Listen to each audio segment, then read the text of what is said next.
यसाया नबी का सहीफा 14 बाब 12 आयत में दर्ज है।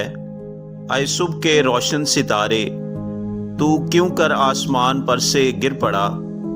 आए कौमों को पस्त करने वाले, तू क्यों कर जमीन पर पटका गया।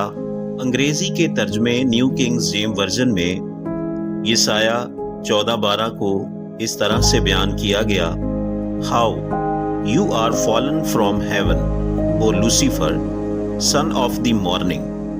How you are cut down to the ground, you who weakened the nations.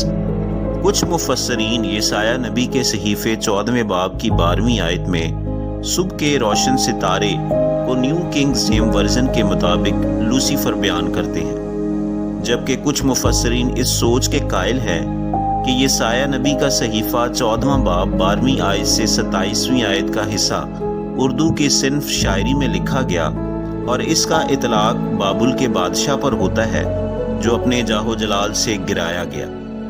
तो यसाया नबी के सहीफे 14वें बाब की 12वीं से 27वीं आयत में लूसीफर को शैतान बयान किया गया कि बाबुल का बादशाह।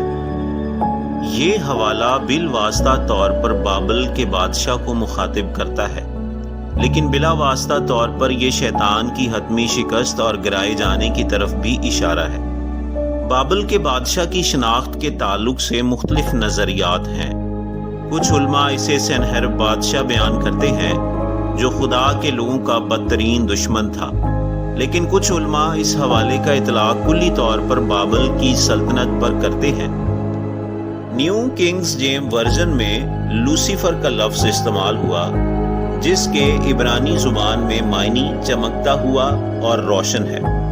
12वीं आयत में लिखा है, आए सुबह के रोशन सितारे, तू क्यों कर आसमान से गिर पड़ा।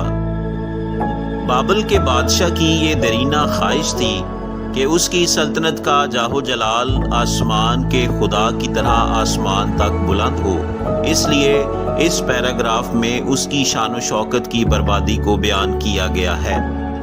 लूका 10 बाब 18 आयत और मुकाशवा 20 बाब 2 आयत को जब हम यसाया नबी के सहीफे 14वें बाब की 12वीं से 27वीं आयत के मुतवाज़ी हवाला जात के तौर पर पढ़ते हैं तो इसका वसी इतलाक शैतान पर होता है। लूका 10 बाब 18 आयत, उसने उनसे कहा, मैं शैतान को बिजली की तरह आसमान से गिरा हुआ देख रहा था। यूहन्ना आरिफ का मुकाशवा 20 बाब 2 आयत में लिखा है, उसने उस अजदहा यानी पुराने सांप को जो इबलीस और शैतान है पकड़कर 1000 बरस के लिए बांधा।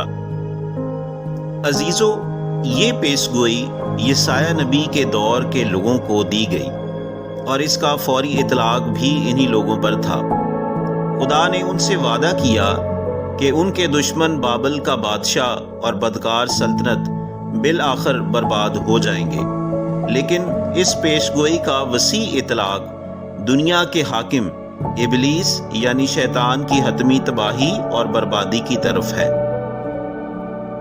यूहन्ना आरिफ का मुकाशवा 20 बाब 10 आयत में लिखा है, और उनका गुमराह करने वाला इबलीस आग और गंधक की उस झील में डाला जाएगा जहां वो हैवान और झूठा नबी भी होगा, और वो रात दिन अब्दुल आबाद अजाब में रहेंगे।